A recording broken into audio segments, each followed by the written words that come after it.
Well, good morning, everyone. It's 9 a.m. Go time. Um, there's quite a few people still waiting to get in, so we'll take just a minute here and see if they're going to show up. I'd sing you a song or something like that, but I can't sing, so deal with that. But what we're going to be doing today, might as well kind of start a little bit, is we're working on the bead work or the trim work around the front of the doors, okay? Or drawers, not doors, all right? So basically, we'll take a look at the plans. This is what we're looking at here is this bead work, this trim work that goes around the front of all the drawers. Whoops, sorry. This is it right here. It's 3/8 wide. It's a 1/4 inch thick.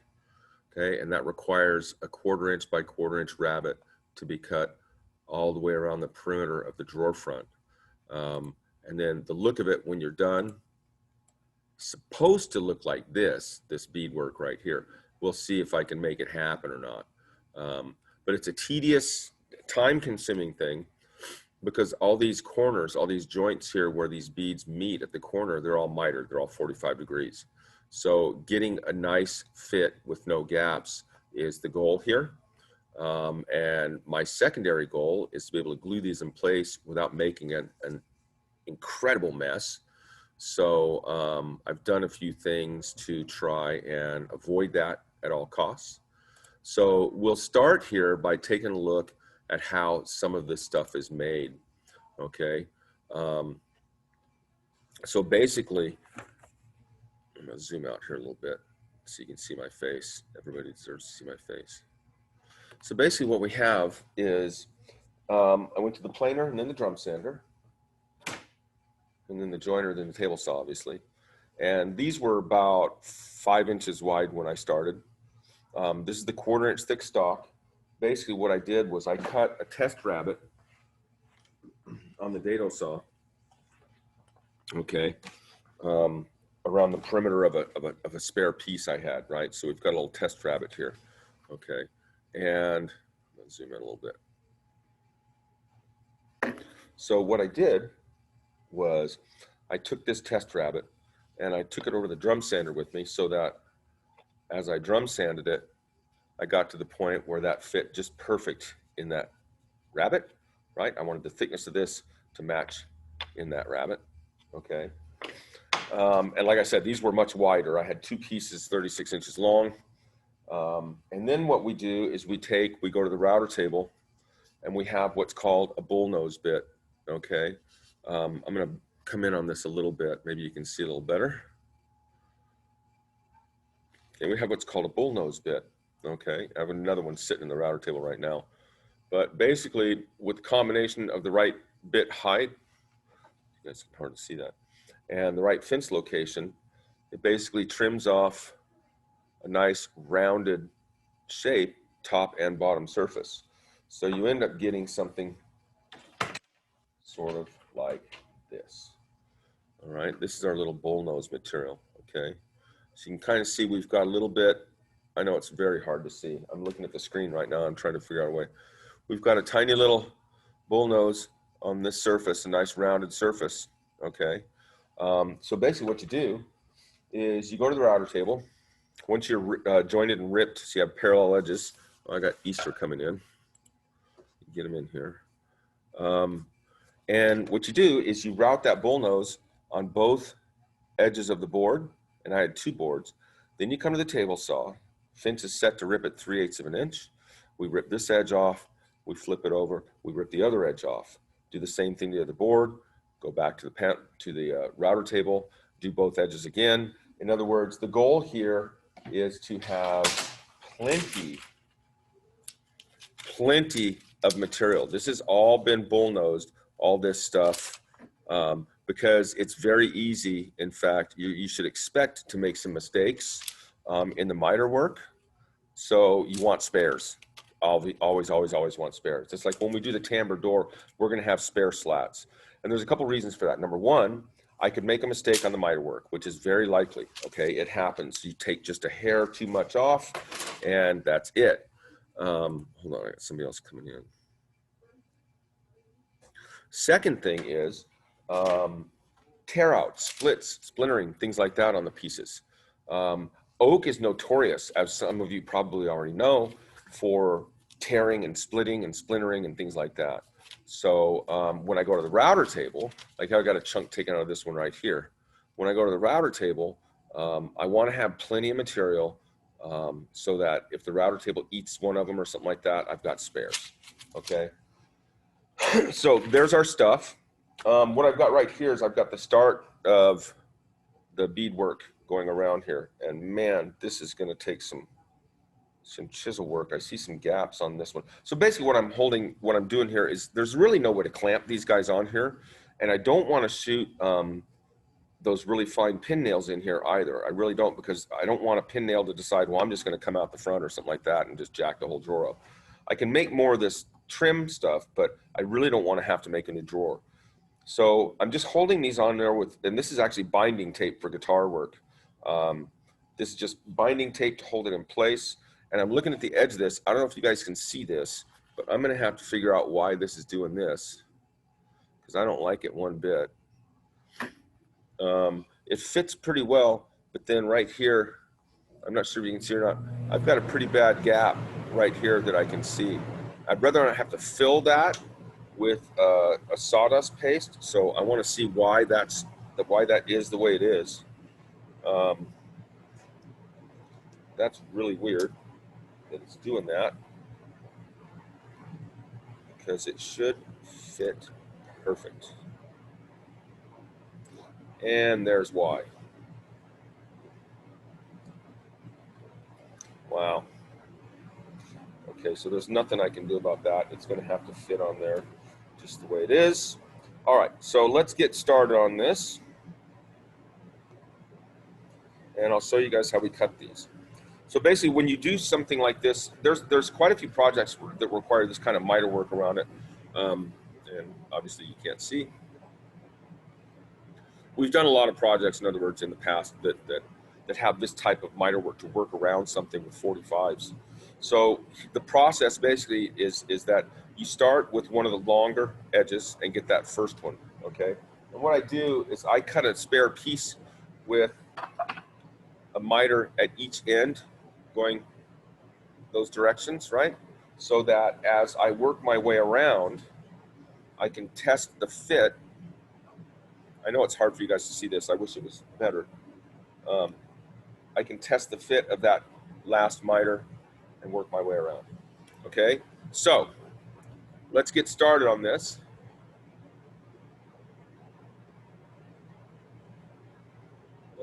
I wonder if I've got these set up. I'm trying to figure out, well, that ain't it. Somebody else trying to get in here. So, Roman. All right, so let's zoom in on the table saw here, and I'll show you the basic process of getting in here. And I'm going the wrong way again. All right, so here we go.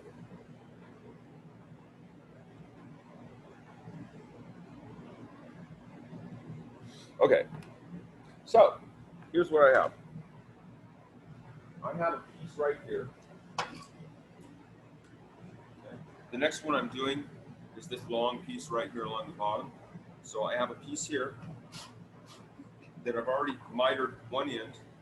Okay, so that fits nice. That's what I want. So what I'm going to do is I've got a very, very sharp pencil, and of course it's sitting over there.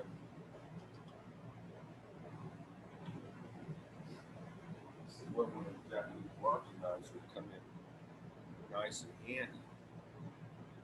So I slide this up to the corner, nice and snug.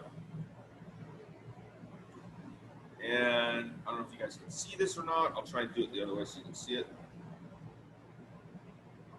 Okay, so I fit at this end. That's where I want. Okay, and I'm just going to make a mark right there on the edge of this guy where I want the miter. Okay, so I want the miter to go this way. So I'm going to set it on this side of the fence. And I'm going to line my pencil mark up just shy of the kerf in the jig. Okay, and let's see what we get.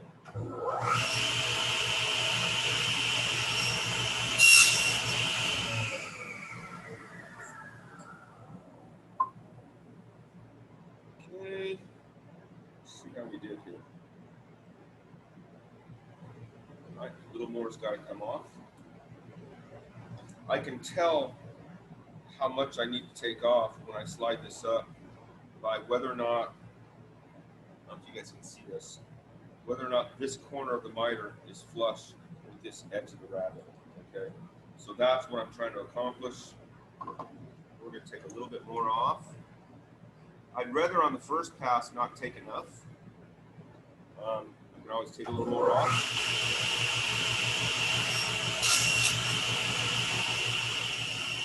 A little more. I'm just kind of going by the pencil mark right now. Let's see what we've got.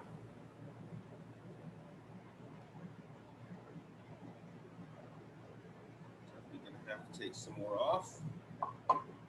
So I'm getting to the point now where I'm really close.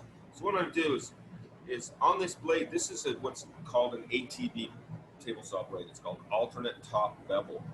Okay, and what that means is that every other tooth, one points up and to the left, one points up and to the right.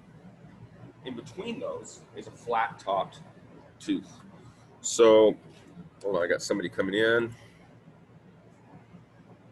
So when I get this close to where I want to be, what I'll do is I'll find one of those teeth that point up and to the left, because my workpiece is on the left-hand side.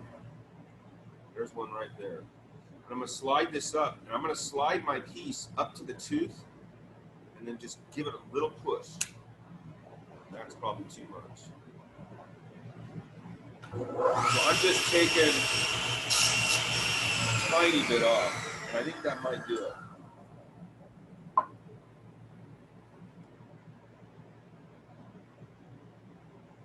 That's got it. Okay? So that's what I want.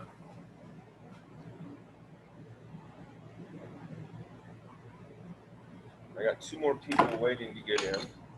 This is annoying.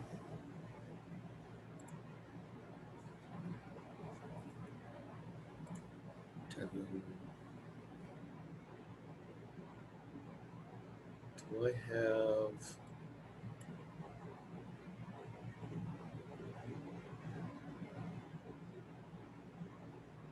I don't have Adam in yet, so... Okay. All right. So I've got my piece that fits. So I'm going to take it, set it on here. I'm going to take it in place. I'm not too crazy about taping the heck out of it right now. Just enough to hold it there. When I get ready to glue it, I'll probably have quite a bit more tape on there and stuff. So that's where we are so far. Now the tough one, the little guy left over, okay? So all I can really do for marking this and seeing where I want it to go is I can take my uber sharp pencil. Actually, I want to put a little more of an edge on it. So I'm going to set this.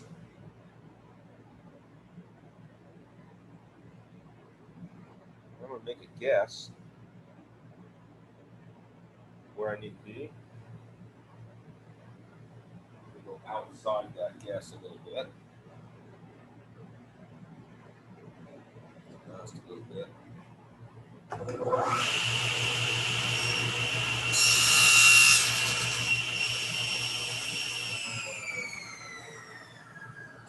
See what we've got.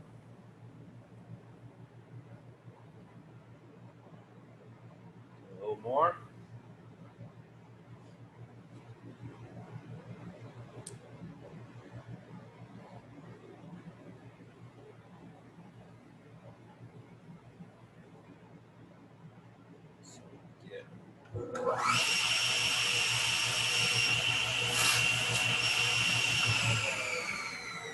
like I said, this is a very tedious process. It can take a while. It's even more difficult if you're a student here and you've got limited time to get something like this done. You've got other people wanting to get on a machine that you're using. It can be frustrating as all heck. But once you get going, you kind of get in a little rhythm. I'm lining the end up according to this curve. And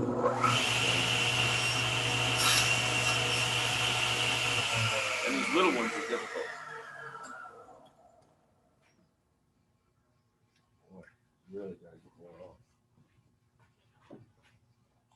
Let's make a stand here and try and nail it. That might be pretty good. That was a nice cut right there. That might do it. Yep. No, it's still a little big. Come on. What I need is a miter trimmer. It's a specialty tool that allows you to bring a very, very sharp blade down and just take shavings off a board. We don't have them. Make one. Just a hair. All right, come on.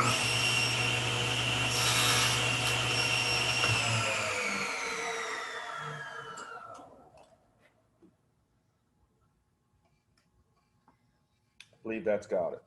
Okay, so there's our last piece. Okay, so now it's simply a matter of taking these off.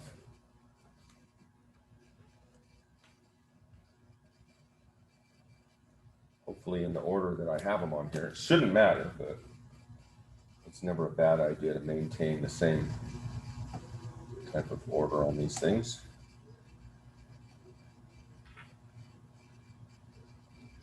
We got to glue her on.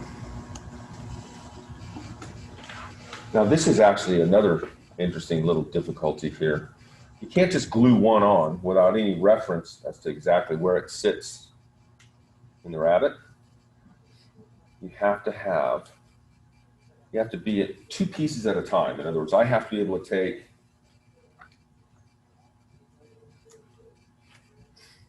this piece and this piece. I have to be able to line them up, make sure they're where I want. I can work my way around. Okay, so those 2 go there. Now the interesting part, I took one of our glue brushes and trimmed it down pretty good. Okay, I'm going to bring this in a little bit so you guys can be even more annoyed with what's going on. I got 2 more people waiting to get in. I'm going to have to wait a second. Wrong way again. So now you can really kind of see that rabbet going around the top of it.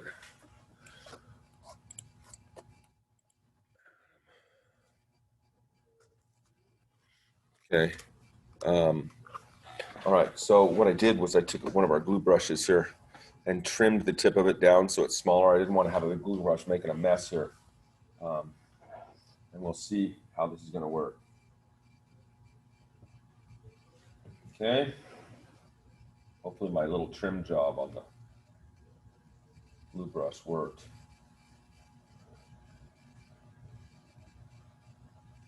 Is this fun Tuesday morning television right now? Seems like it should be. Absolutely enthralling and captivating, I guess is the word I'm looking for. Captivating television. Because that's kind of what you guys are stuck with is friggin' television. I'm going to do 2 at once because they have to be able to line up with each other.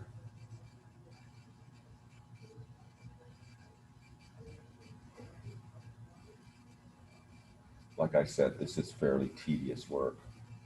It makes for fantastic television, though, like I said.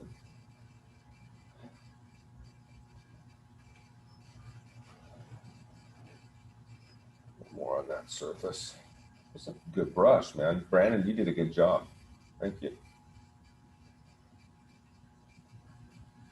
All right, so I've got a tiny little bit of glue there. So I've tried to have everything ready. And if I get a little glue on the face, I want to get it off immediately. So I just use a moist rag.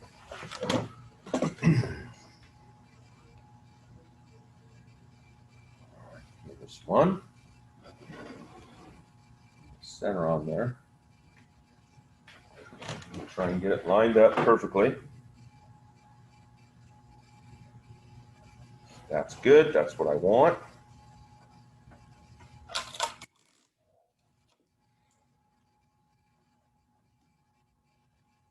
This is good tape for this. You can really pull it tight and it holds.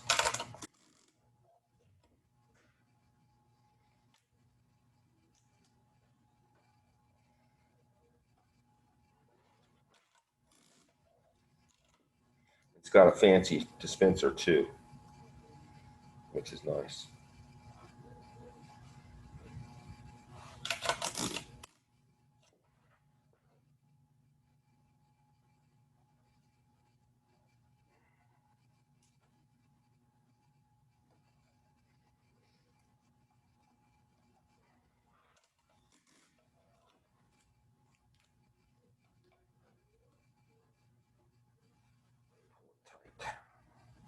All right, here's our next one. Next two.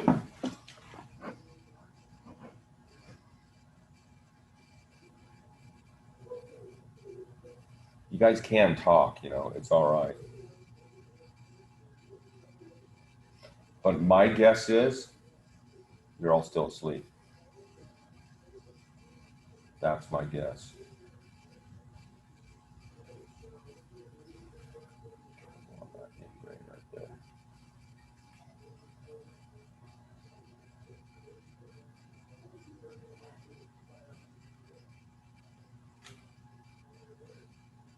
This should be relaxed. It's like Bob Ross. This should be relaxing television. You guys know who Bob Ross is? Or was? Oh, I got a little bit.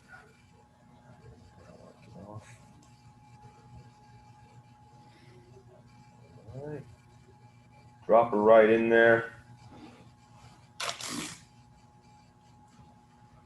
Some little goo tape.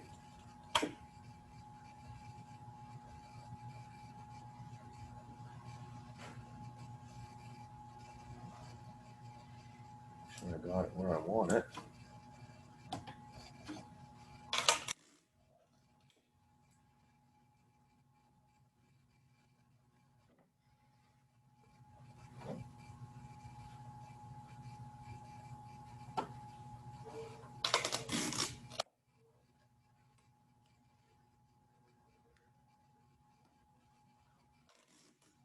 Good thing tape's not expensive.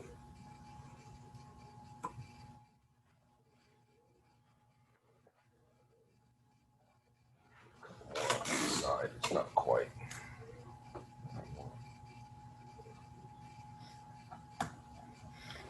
All right, last piece.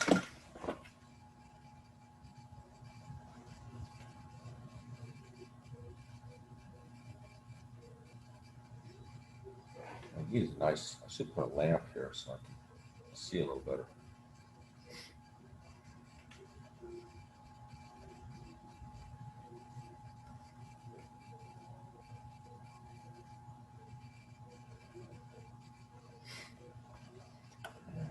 Last one.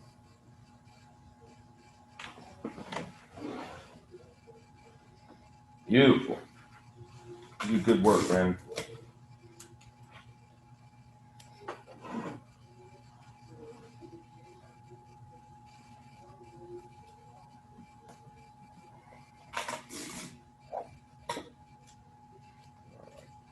So there we go.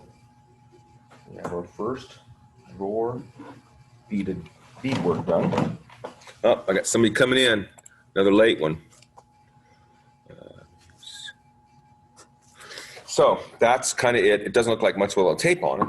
But what I'll do now is I'm going to show you guys how we did the rabbits. Okay, so let me see if I've got this set up right. I'll show you how we did the rabbits. Okay, so the dado saw is set right now with our good stack dado set. It's set 1/4 inch high and it's set to cut 1/4 inch wide rabbit. Okay, so basically it's a little sketchy because this is one of those situations where I do something that I tell you you're not supposed to do. And what that is since I have to use the fence for this portion of it, okay, but I really do not want to use the fence to go around the ends, I'm using the miter gauge. And I've told you guys in the past that you're not supposed to use the miter gauge and the fence at the same time. It's unsafe. It's one of those situations where I'm comfortable doing it.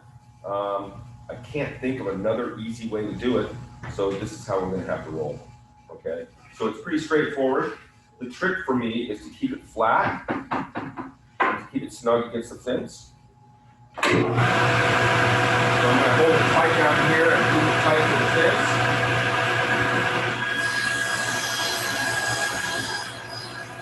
And I'll do the ends first, so if I get any tear out, I'll be okay.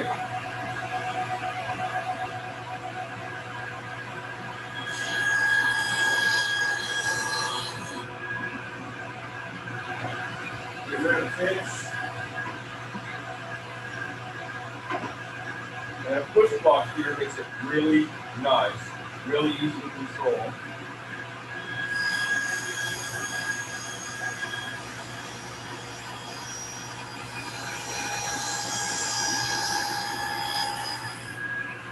I really want to go slow. I want that thing to cut just perfectly, as best I can. Got sawdust on my nose. That's not pleasant. All right. So we have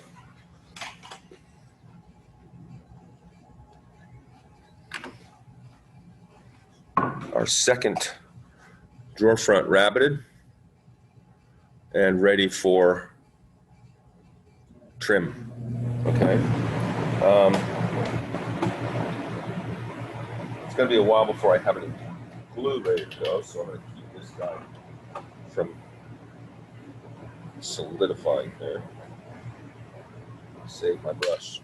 Okay, so we only have 1, 2, 3, 4 drawers to go. This one right here and the rest of them. So let's get started. We don't have time to waste, right? Right? Somebody, please, man. I'm all alone here. This sucks. All right, so here's my little test piece. I'm going to start with a long edge, okay? And I don't want to use that because it's got some little wormholes in it. You guys see the little wormhole? A little wormhole right there? I don't want that. I'm going to try a different one. Let's try this bad boy. This one's nice. So, I'm going to take a little off the end.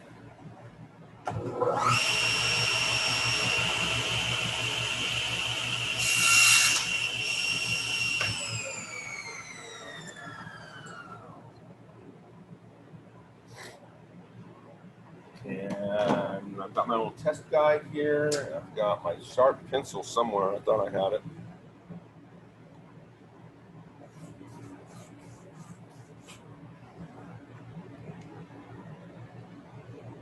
All right.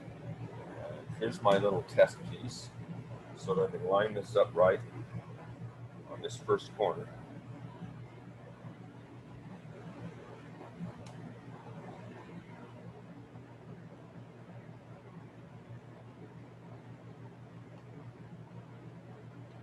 There we are. That's where I want to be.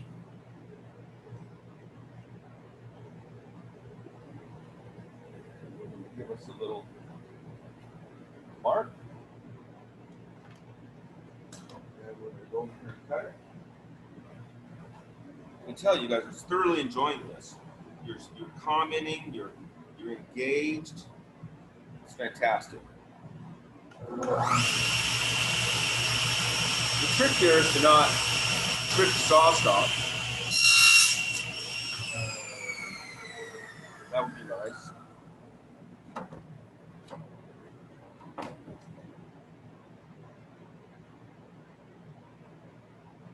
this first in where I want it.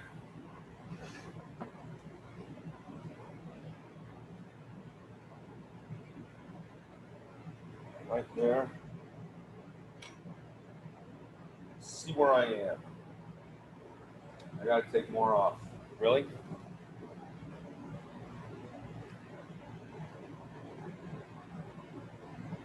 I gotta take more off.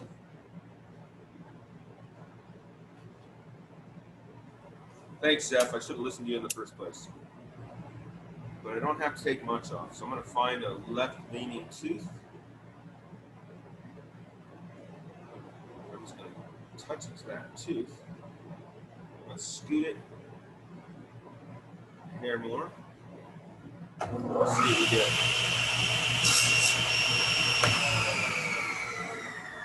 That might have done it right there.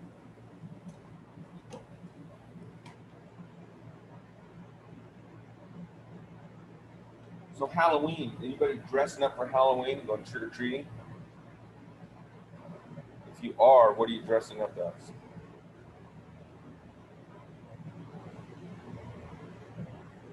I'm not trick-or-treating, but I am handing out candy. Really good candy. All right, there's our first one. Let's set it in place for a minute.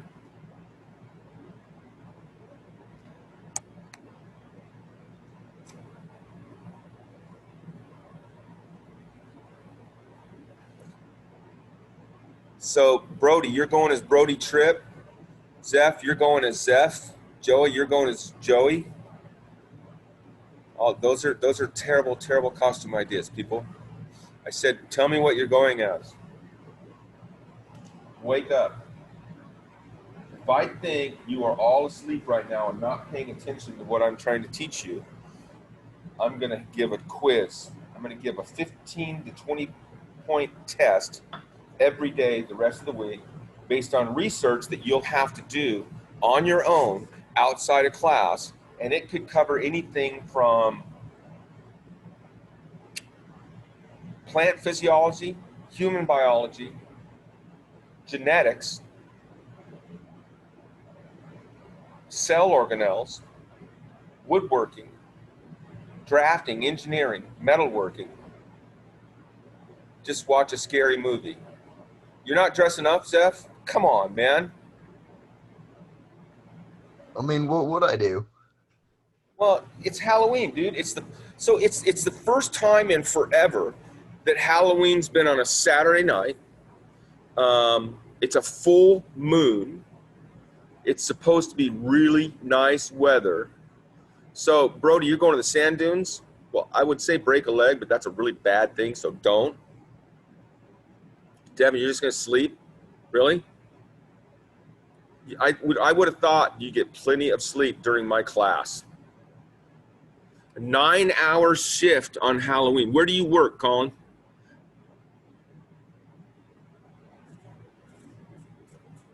McDonald's. Which one? There's more than one, right? There's one over by Albertsons. Okay, you're the one by Albertsons. So, Max, where are you going camping?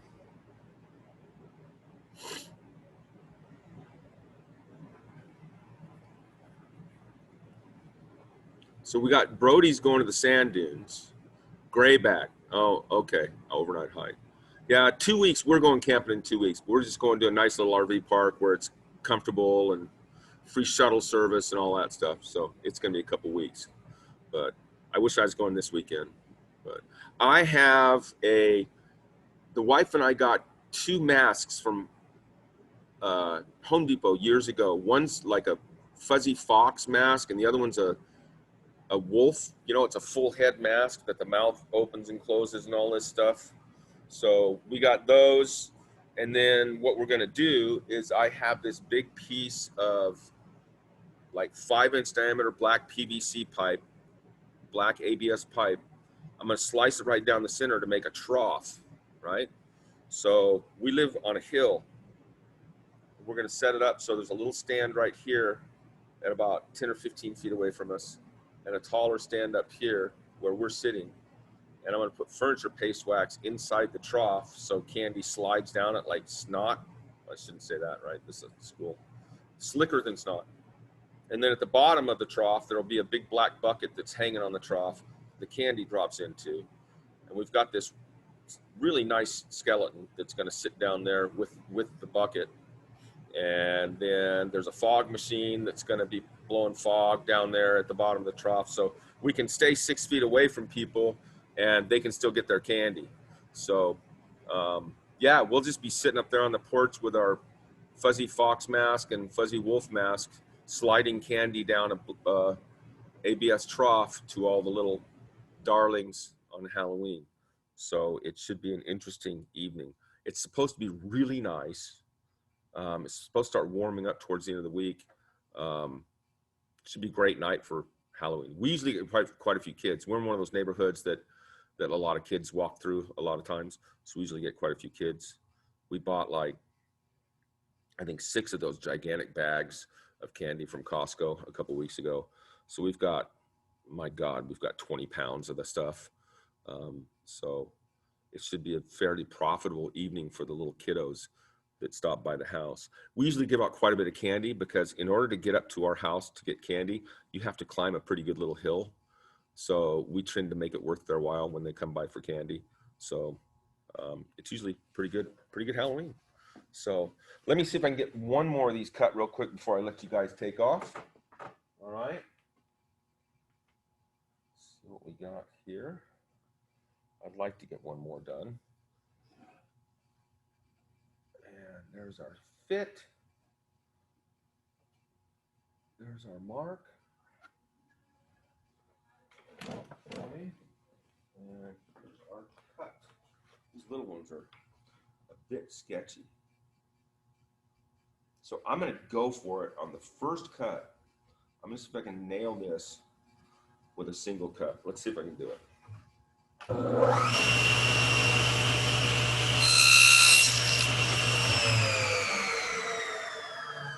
Let's see how I did.